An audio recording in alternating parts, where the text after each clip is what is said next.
As I see it, there are two types of states. There are Weberian, institutional, bureaucratic states, and then there are nihilistic polities. So the world today is divided between countries or polities that are based on institutions and laws and regulations, the rule of law and so on and so forth, but mostly on an unelected bureaucracy, which is in charge of interpreting laws and then enforcing their own interpretation. And that includes the judiciary. I call these the Weberian countries because of Weber and his work on bureaucracy. And then, of course, there are the nihilistic polities, the nihilistic countries where institutions are frowned upon, dismantled, and replaced with totally arbitrary regimes that are based essentially on the will of a single individual, an authoritarian person, a strong man who is in charge. And this is not only in the United States. We're talking about Hungary, about Israel, about Turkey, about Serbia, about Russia. You know, I would say that the majority of countries in the world are nihilistic, not Weberian. And this gives a long-term competitive edge to countries like China and Germany, which are still largely Weberian. The problem is this: the peoples of these countries, the people in general, have endured what I see as narcissistic injuries. The elites, both on the left and on the right, the elites were condescending and contemptuous of the masses, and the people reacted to this narcissistic, repeated, consistent, recurrent narcissistic injuries. People reacted with narcissistic rage. We know this from the dynamics of pathological narcissism. And now we are in an age of rage. We have transitioned from the age of contempt or the age of injury to the age of rage. Of course, this is not all about narcissistic injuries. There's envy there. There's envy of the elites. People who are less educated, less well-connected, less integrated into the system, less part of the establishment. These people envy the elites. And this envy masquerades as victimhood and righteous indignation. I want to apply this framework to a few topics. And I want to say in general, before I start, that the liberal elites, the so-called progressive elites, the educated, the intellectuals, and so on and so forth, they completely misread the people. They completely misread the masses. And they're at a loss, and they're befuddled, and they're more and more anxious, and they're in a state of panic, in my view. And I'm offering here a kind of key based on my studies of narcissism. And I think this key may disambiguate many things. If you use this key, I think you can make sense of many of the events and happenings of today. Consider, for example, corruption. Tax dollars are perceived by the masses as money confiscated. The masses pay taxes. Actually, only the masses pay taxes. The elites do not pay taxes. The masses pay taxes, and they see nothing in return. Literally nothing in return. Infrastructure is crumbling. Services, healthcare, education are nowhere to be found, or the barriers to entry are very high. The masses pay the bulk of taxes, and they see almost nothing, while the elites, they have tax advisors and offshore tax shelters and ways to minimize or to evade taxes altogether. So the elites perceive tax dollars, the taxpayers' money, the elite perceive this money as having been confiscated by a faceless, heartless bureaucracy.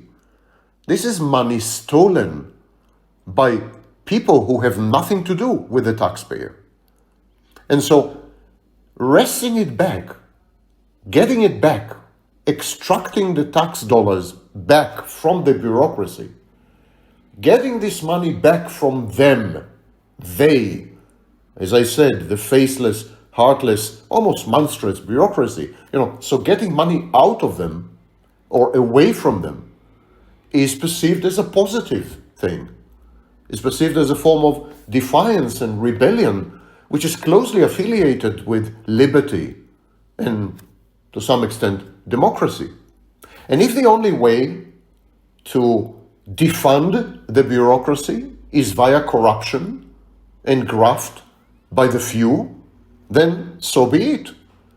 If only billionaires and politicians can take the money away from the bureaucracy, then so be it. The people are not interested, nor do they believe that they're going to get their money back. All they want to do is punish the bureaucracy, punish the elites.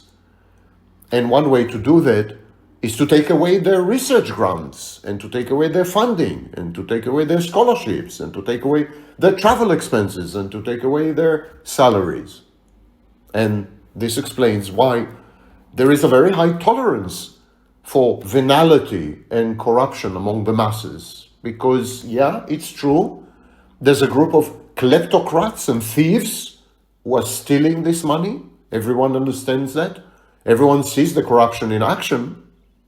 The graft is everywhere, and yet the masses don't care, because the elites are suffering, the bureaucracy is suffering, the state is suffering. Those people who have subjugated the masses, those people who have stolen from the masses, those people who have defrauded and deceived the masses, they're the ones suffering now. At the hands of the few, admittedly. These few are getting richer by the minute, but the masses don't care. They regard it as the cost of doing the business of dismantling the state. Now, take another example. Egregious and even criminal misconduct. In the eyes of the masses, this is a positive, not a negative. Convicted felons are heroes. People who have been prosecuted have also been persecuted in the eyes of the masses. Electing to office people who are essentially criminal, people who are antisocial, people who are anti-establishment, electing them to office is showing the finger to the elites and the bureaucracy.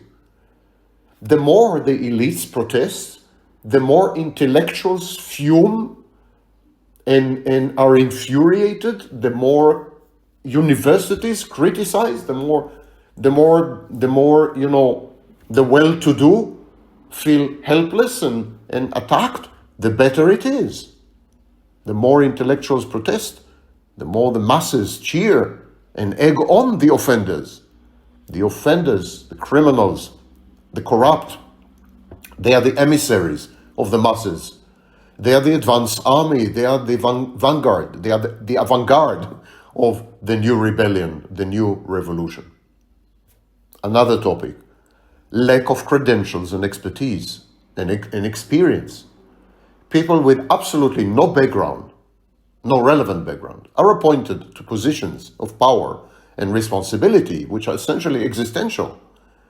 And the masses are happy with this. They cheer this on. It is a plus, because it means that these new office holders are outsiders. They're not beholden to special interests and the entrenched officialdom.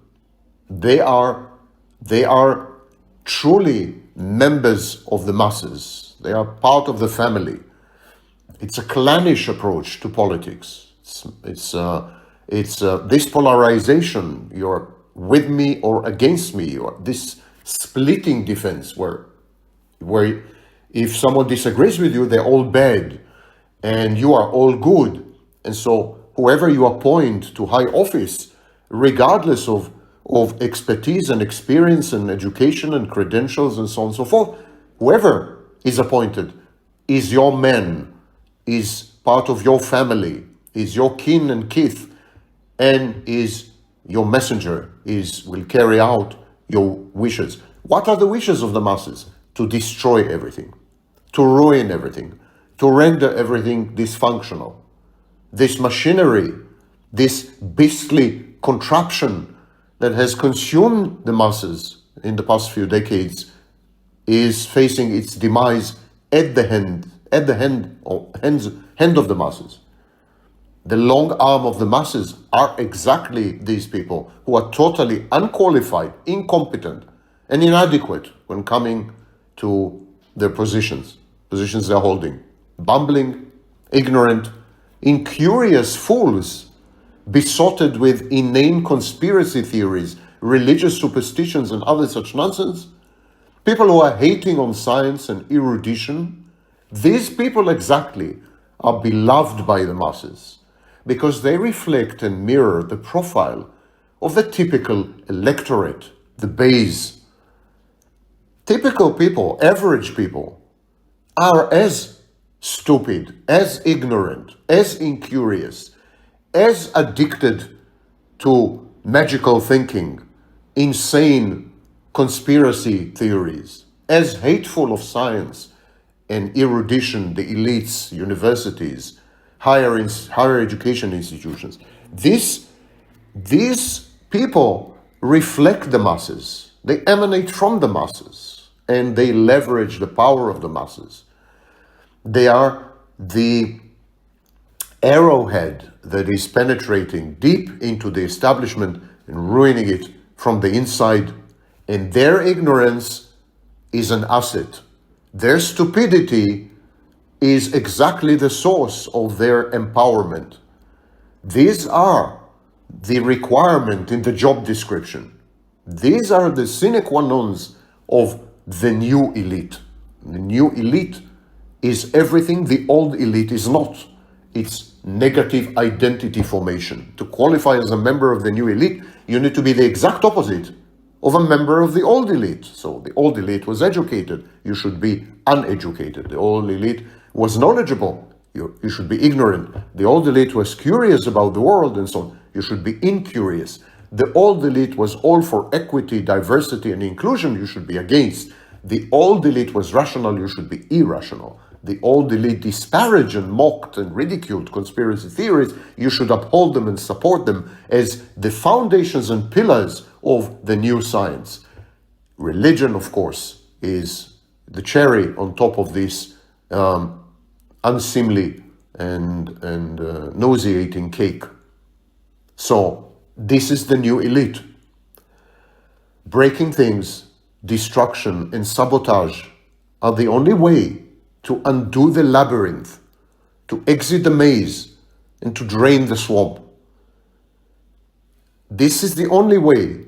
This orgy of devastation and eradication and obliteration, this negation of everything, it's the only way to move the rocks and to unearth the critters lurking under these rocks, also known as the previous elites, especially intellectuals, politicians, and so on. So this is where we are going. It's a rebellion, it's a revolution of the masses against the elites. So now, this is the thesis, and I'm open for questions. Please, can you hand the microphone to this gentleman over there? And let's start the question and answer part. Thank you. No, that's what I was saying. The people don't care. They're immersed in a kind of revolutionary orgy of tearing down what they perceive to be their prison. There's a sense of liberation. No rules, no laws, no barriers to entry, no minimum requirements. There's a total anomy. Anomy prevails. This is anarchy, pretending to be freedom. And the sense of liberty, the sense of freedom is intimately linked to anomy, intimately linked to a lack of norms, a lack of rules, a lack of laws, a lack of constraints, a lack of inhibitions, a lack of limitations. Like anything goes. You're free to do anything you want. You're free to transgress. You're free to aggress. You're free to misbehave. You're free to assault. You're free to commit crimes. You're free. Finally, there's total liberty and freedom, and it sits well with the American tradition. I think the likes of Donald Trump and so on and so forth, they actually reflect the true soul of the United States. But this and the true composition of the people. By the way, I think The left-wing elites in the United States are European. They're not American. They're a foreign implant and transplant, and people rejected them because of this. But I think this phenomenon of equating liberation with totalitarianism, ironically, equating liberation with anything goes, equating liberation with it's who you know, not what you do, or who you know, not what the law says. This, I think, is a universal phenomenon. The foundation is crumbling. The walls are falling down. The institutions are dying. Started with the family and the church and so on. And now all institutions are dying, political and not. We're entering a nihilistic, anarchic age where, to some extent, might is right, but also right is might. And that's the victimhood movements, where they claim rights and impose commensurate obligations on people. And so it's mayhem. It's a chaos. It's winner takes all. It is a jungle that we're entering. We're entering a period of true jungle. But throughout this period, people feel more free, more liberated, more elated, more euphoric than before, because there is also growing infantilism, and children don't like discipline. Children hate to be told what to do. Children throw temper tantrums. And we have no adults left nowadays. Everyone is a child. Adolescence has been extended to age 25. People live with their parents until they're 35 and 40. They delay marriages. All the milestones of growing up are gone. And so we are eternal. We are puera eternus. We're eternal adolescents. And exactly like adolescents, we're rebellious, we're defiant, we're contumacious, we reject authority, and we believe that a world of anarchy is much preferable to establishments, institutions, elites, rules, laws, and definitely bureaucracies. That's how I see it.